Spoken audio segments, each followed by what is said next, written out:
નમસ્કાર 10 વાગ્યાની તમામ મહત્વપૂર્ણ ખબરો સાથે હું છું હેતવી।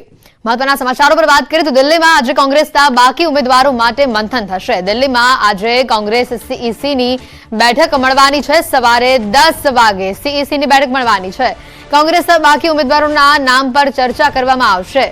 અગાઉ કોંગ્રેસે ગુજરાતના 7 અને તે બાદ ગઈકાલે 11 ઉમેદવારોના નામ જાહેર કર્યા છે અને જેમાંથી અમદાવાદ પૂર્વ બેઠકના ઉમેદવાર રોહન ગુપ્તાએ પિતાની નાદુરસ્ત તબિયતનો હવાલો આપીને ચૂંટણી લડવાનો ઇનકાર કરી દીધો હતો। જ્યારે 2 બેઠકો પર કોંગ્રેસ અને આમ આદમી પાર્ટી સાથે ગઠબંધન હોવાથી આમ આદમી પાર્ટીને ફાળે 2 બેઠકો છે। આમ હવે ગુજરાતમાં કોંગ્રેસની કુલ 8 બેઠકોની જાહેરાત બાકી છે, જેમાં રાજકોટ, જૂનાગઢ, સુરેન્દ્રનગર, મહેસાણા, નવસારી, વડોદરા અને અમદાવાદની પૂર્વ બેઠકનો સમાવેશ થાય છે। તો ગણતરીની મિનિટોમાં જ આ સીઈસી બેઠકની જે છે તે શરૂઆત થશે। 10 વાગ્યા બેઠક મળવાની છે અને થોડોક જ સમય બાકી છે અને જેમાં તમામ જે બાકી ઉમેદવારો છે તેઓના નામ પર મંથન થશે અને તે બાદ બની શકે છે કે એ બાકી ઉમેદવારોના નામની જાહેરાત થઈ શકે। કુલ 8 બેઠકોની જાહેરાત હજી બાકી છે અને જેની અંદર રાજકોટ, જૂનાગઢ, સુરેન્દ્રનગર, મહેસાણા, નવસારી, વડોદરા અને અમદાવાદ પૂર્વ બેઠકનો સમાવેશ થાય છે। ત્યારે આ બેઠકની શરૂઆત ગણતરીની મિનિટોમાં જ થશે। કોંગ્રેસ સીઈસીની બેઠક મળવાની છે। 10 વાગ્યાનો સમય છે આ બેઠકનો અને આજે કોંગ્રેસ સીઈસીની આ મહત્વની બેઠક જેમાં બાકી રહેલા ઉમેદવારોના નામ પર મંથન થશે અને તે બાદ શક્યતા છે તે નામોની જાહેરાત પણ થઈ શકે। કોંગ્રેસના બાકી ઉમેદવારોના નામ પર આજે કોંગ્રેસ સીઈસીની જે બેઠક મળવાની છે તેમાં ચર્ચા થશે। મહત્વના સમાચાર મહેસાણા, નવસારી, વડોદરા માટે હજી જાહેરાત બાકી છે। અમદાવાદના પૂર્વ ઉમેદવારે ચૂંટણી લડવાની ના પાડી। રોહન ગુપ્તાએ પિતાની નાદુરસ્ત તબિયતનો હવાલો આપીને ચૂંટણી લડવાનો ઇનકાર કરી દીધો છે। ત્યારે હવે આ બેઠક ઉપરથી કોંગ્રેસ કોને કમાન સોંપે છે, કોને ઉમેદવારી તરીકે મેદાન ઉતારે છે તે જોવાનું રહેશે, પરંતુ હાલ જે છે આ બેઠકની શરૂઆત થશે। કોંગ્રેસ સીઈસીની બેઠક આજે મળવાની છે અને જેમાં બાકી રહેલા ઉમેદવારોના નામ પર મંથન થશે। આગળ વધીએ તો રાજકોટમાં શિક્ષણ જગતને શર્મસાર કરતો બનાવ સામે આવ્યો છે। કોઠારિયા રોડ ઉપર પ્રિન્સિપાલ રાકેશ સોરઠિયાએ વિદ્યાર્થીનીઓ સાથે અડપલા કર્યા હોવાની માહિતી છે। સરસ્વતી શૈક્ષણિક સંકુલના પ્રિન્સિપાલની કરતૂત સામે આવી છે।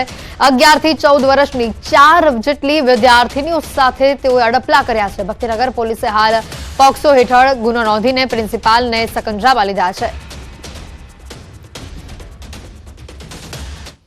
વધુ વિગત મેળવીશું। સંવાદદાતા હાર્દિક અમારી સાથે સીધા અહીંયા જોડાયા છે। હાર્દિક, જે રીતની આ માહિતી આવી રહી છે, કયા પ્રકારની હવે હાલ કાર્યવાહી હાથ ધરાઈ છે? ચોક્કસથી જે રીતના વાત કરવામાં આવી હતી તો જે છે અત્યારે રાજકોટ શહેર જે છે યાજ્ઞિક રોડ જે છે ખાસ કરીને વાત કરવામાં આવે તો સોરઠિયાવાડી સર્કલ વિસ્તારમાં આ સ્કૂલ આવેલી છે અને શિક્ષણ જગતને શર્મસાર કરતી ઘટના બની છે। આ સરસ્વતી સ્કૂલ છે તેમના પ્રિન્સિપાલ દ્વારા જે છે એ વિદ્યાર્થીઓની છેડતી કર્યા હોવાની બાબત સામે આવી છે। ત્યારે હાલ અહીંયા સ્થાનિક આગેવાન છે, આપણે એમની સાથે પણ વાત કરીશું। શું કહેશો? સ્થાનિક કોર્પોરેટર પણ છે, અત્યારે આખી ઘટના સામે આવી?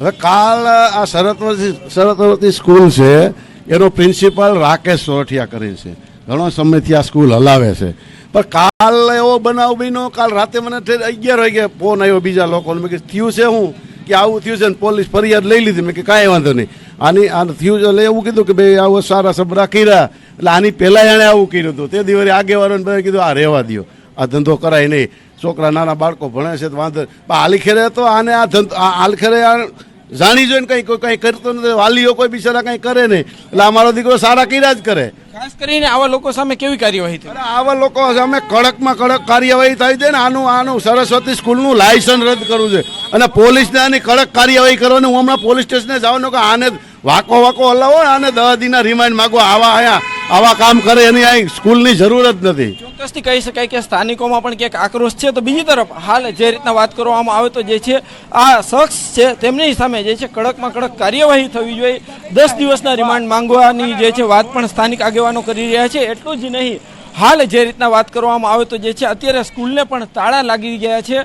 આ સરસ્વતી સ્કૂલ છે, કહી શકાય કે જે છે આ વિસ્તારમાં સ્કૂલ છે, પરંતુ સ્કૂલની હાલની જે સ્થિતિ છે તે જોઈને પણ એક સૌથી મોટો સવાલ એ ઊભો થાય છે કે આ વિસ્તારમાં કેવી રીતના મંજૂરી મળી. કેમ કે હાલ જે રીતના વાત કરવામાં આવે તો જે છે અહીંયા બાળકોને આવવા જવા માટેની જે સીડી છે તે પણ ખૂબ જ નાની છે. આ ઉપરાંત જે છે ફાયર બ્રિગેડની લઈ અને અનેક વ્યવસ્થાઓને લઈને પણ અનેક સવાલો પણ ઉઠી રહ્યા છે.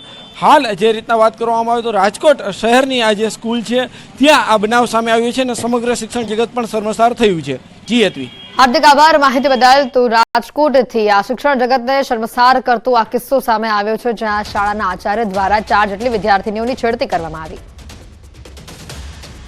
તો આ તરફ ગુજરાત યુનિવર્સિટી હોસ્ટેલ હુમલાને લઈને વધુ કેટલીક વિગતો સામે આવી રહી છે. અફઘાનિસ્તાનનું ડેલિગેશન ગુજરાત યુનિવર્સિટી ખાતે આવી શકે છે. વિદ્યાર્થીનીઓ સાથે સુરક્ષા વ્યવસ્થાની તેઓ સમીક્ષા કરશે. નમાઝ બાબતે યુનિવર્સિટી હોસ્ટેલમાં જે હુમલો કરવામાં આવ્યો હતો, આફ્રિકન ડેલિગેશન પણ મુલાકાત લઈ ચૂક્યું છે. ત્યારે અફઘાનિસ્તાન ડેલિગેશન ગુજરાત યુનિવર્સિટી ખાતે પહોંચે તેવી શક્યતાઓ સામે આવી રહી છે. અફઘાનિસ્તાનનું ડેલિગેશન ગુજરાત યુનિવર્સિટી ખાતે આવી શકે છે. અગાઉ જે અહીંયા હોસ્ટેલમાં વિદ્યાર્થીઓ પર હુમલો કરવામાં આવ્યો હતો, નમાઝ પડવાની બાબત ઉપર જે હુમલો કરવામાં આવ્યો હતો તેને લઈને તેઓ વિદ્યાર્થીઓ સાથે મુલાકાત કરી શકે છે. અગાઉ આપણે જણાવી દઈએ આફ્રિકન ડેલિગેશન જે છે તે પણ મુલાકાત ઉપર આવી ચૂક્યું છે. ત્યારે હાલ જે આ વિગતો આવી રહી છે, અફઘાનિસ્તાનનું ડેલિગેશન પણ ગુજરાત યુનિવર્સિટી ખાતે આવી શકે છે. પથ્થરમારો કરવામાં આવ્યો હતો, તોડફોડ કરવામાં આવી હતી અને કેટલાક વિદ્યાર્થીઓ પર હુમલો પણ કરવામાં આવ્યો હતો. વધુ વિગત મેળવીશું. ફોન લાઈન પર સંવાદદાતા સંજય ટાંક અહીંયા સીધા આપણી સાથે જોડાઈ ચૂક્યા છે. સંજય, વધુ માહિતી શું છે? હાલમાં જ ગુજરાત યુનિવર્સિટીની હોસ્ટેલમાં વિદ્યાર્થીઓ વચ્ચે મારામારીની જે ઘટના સામે આવી હતી અને તેમાં વિદેશમાં રહેતા વિદ્યાર્થીઓ અને સ્થાનિક જે વિદ્યાર્થીઓ જે છે તેઓ વચ્ચે જે ઘટનાના દ્રશ્યો સામે આવ્યા હતા, તોડફોડના દ્રશ્યો સામે આવ્યા હતા અને હવે આ મામલે જે છે અફઘાનિસ્તાનનું ડેલિગેશન જે છે તે ગુજરાત યુનિવર્સિટીની મુલાકાત લઈ શકે છે. વિદ્યાર્થીઓની સુરક્ષા, કારણ કે જે પ્રકારે હુમલાની જે ઘટના બની હતી, મારામારીની જે ઘટના બની છે અને તેમાં વિદેશના વિદ્યાર્થીઓને જે છે ક્યાંક ને ક્યાંક ટાર્ગેટ કરવામાં આવ્યા હોય તેવું દ્રશ્ય જોવા મળી રહ્યું હતું અને તેને લઈને વિદ્યાર્થીઓની સુરક્ષાને લઈને અફઘાનિસ્તાન ડેલિગેશન છે તે ગુજરાત યુનિવર્સિટીની મુલાકાત લઈ શકે છે અને ગુજરાત યુનિવર્સિટીના સત્તાધીશો સાથે જે છે તેમની સાથે ચર્ચા કરી શકે છે. સાથે હોસ્ટેલમાં જે વિદ્યાર્થીઓ, વિદેશના વિદ્યાર્થીઓ જે રહી રહ્યા છે તેઓ સાથે પણ ચર્ચા કરી શકે છે. આ જ પ્રકારે અગાઉ આફ્રિકન ડેલિગેશન પણ જે છે તે ગુજરાત યુનિવર્સિટીની મુલાકાત લઈ ચૂક્યું છે. સંજય, આભાર માહિતી બદલ. તો ગૃહિણીઓ માટે અહીંયા માઠા સમાચાર આવી રહ્યા છે, કારણ કે સિંગ તેલ, કપાસિયા તેલના ભાવમાં વધારો થયો છે. આ સપ્તાહમાં ડબ્બામાં 100 થી 120 રૂપિયાનો જ વધારો સામે આવ્યો છે. સિંગ તેલનો ભાવ સપ્તાહ પૂર્વે 2740 રૂપિયા હતો. 2 દિવસ પૂર્વે 2780 થયા. તો ગુરુવારે આ ડબ્બાનો ભાવ 2840 પર પહોંચ્યો હતો. કપાસિયા તેલનો ભાવ 5 દિવસ પૂર્વે 1620 રૂપિયા હતો, જે 2 દિવસ પૂર્વે 1670 થયો અને ગુરુવારે 1740 રૂપિયા પર આ ભાવ પહોંચ્યા. ખાદ્ય તેલમાં હજી પણ ડબ્બે 40 થી 50 રૂપિયાનો વધારો હજી પણ આવનારા દિવસોમાં થઈ શકે છે તેવી પણ શક્યતાઓ વ્યક્ત કરાઈ રહી છે.